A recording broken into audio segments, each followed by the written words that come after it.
Have you ever wondered what happens when a massive, state-of-the-art mega project just completely misses the mark? Well, in today's Explainer, we're diving into our source material to unpack a fascinating and honestly kind of bizarre mystery located deep in the southern jungles of Sri Lanka. We're looking at a story of truly grand ambition, staggering amounts of money, and an outcome that absolutely no one officially planned for. When you think of an international aviation hub, you naturally picture chaos, right? You're thinking of thousands of travelers dragging heavy suitcases, the deafening roar of jet engines outside, crowded departure lounges, and glowing flight boards updating by the second. But the reality we are exploring today is entirely different. At this specific facility, the gleaming check-in counters are completely abandoned. The massive baggage carousels, they just sit there, totally still. The terminals are so eerily quiet that you could literally hear a pin drop. It's like a post-apocalyptic silence, but inside a pristine, hypermodern building. Section 1. A $200 million ghost town. $200 million. That is the massive financial investment required to bring this mega project to life. And it's really important to note that this wasn't just spare government change. This was financed heavily by foreign loans. That huge influx of cash was used to build a sprawling, fully equipped international airport entirely from the ground up, right in the middle of a remote jungle. And that brings us to the actual name of the facility itself. Welcome to Mattala Rajapaksa International Airport, or MRIA for short. Despite the $200 million price tag and all that cutting-edge infrastructure, it's earned a rather infamous, albeit unofficial title, the world's emptiest airport. It is a fully functioning, yet completely deserted aviation hub. Section 2. The Grand Ambitious Vision. Okay, so when this airport opened with massive fanfare back in 2013, the scale of the master plan was honestly breathtaking. The annual capacity was built to handle 1 million passengers in its very first phase, with a long-term goal of expanding to handle 5 million. The terminal is a sprawling 12,000 square meters, it's got 12 check-in counters, boarding gates, the whole shebang. And the runway? It wasn't just built for small regional jets. It was specially engineered to accommodate the Airbus A380, which is the world's largest passenger airliner.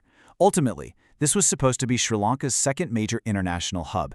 It was envisioned as a gateway to the southern coast's tourist destinations and a major economic catalyst meant to transform the rural Hambantota district into a bustling, modern metropolis.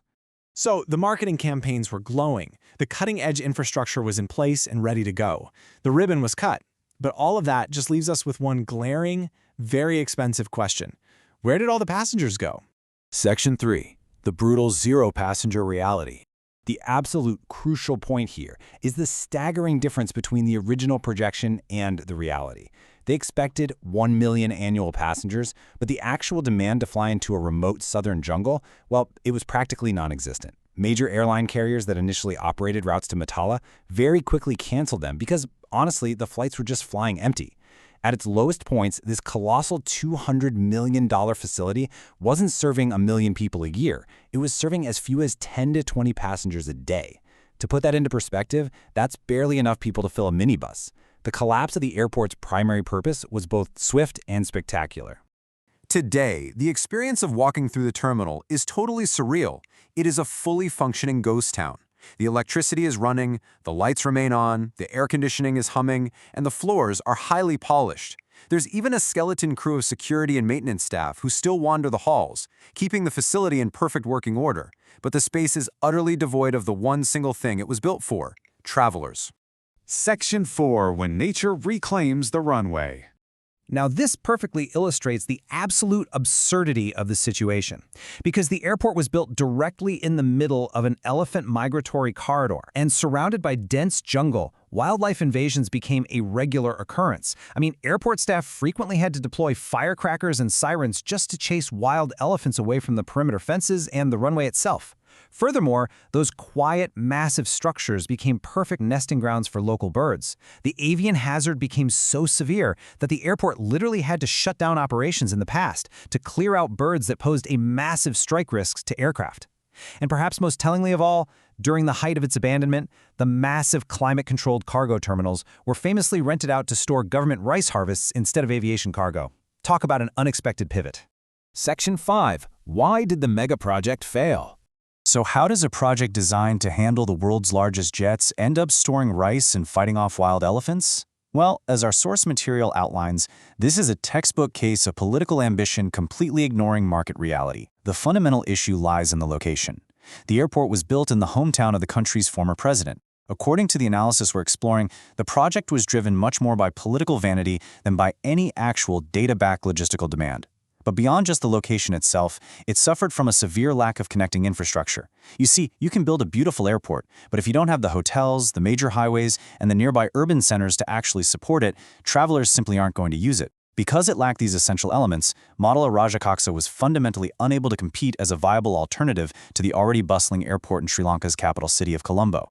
Which brings us to our final thought. Today, MRIA stands as a stunning monument to the harsh reality of real estate and infrastructure bubbles. But it leaves us with a critical question to ponder. Is the world's emptiest airport just a localized failure, an isolated story of political vanity? Or is Mattala Rajapaksa actually a global warning sign? A stark reminder of the extreme dangers of unchecked infrastructure spending and the vital importance of building for actual market demand rather than just grand ambition. It's definitely something to think about the next time you see a massive new mega project announced. Thanks so much for exploring this fascinating reality check with me today, and I'll catch you in the next one.